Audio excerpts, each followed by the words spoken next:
Your vibe attracts your tribe. You attract what you are. What am I talking about? This is a program called Tathastu, or how to make law of attraction work for you. We must know, my friends, that whatever is happening in our life, whatever we are experiencing, is what we have attracted ourselves.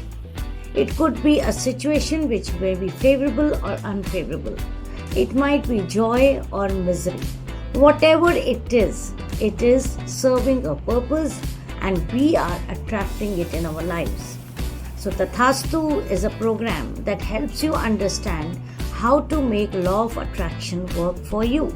It is a must for every person to understand that why is it that you are attracting what is not good for you at the present moment. We have to understand that there are a lot of cosmic energies at work all the time.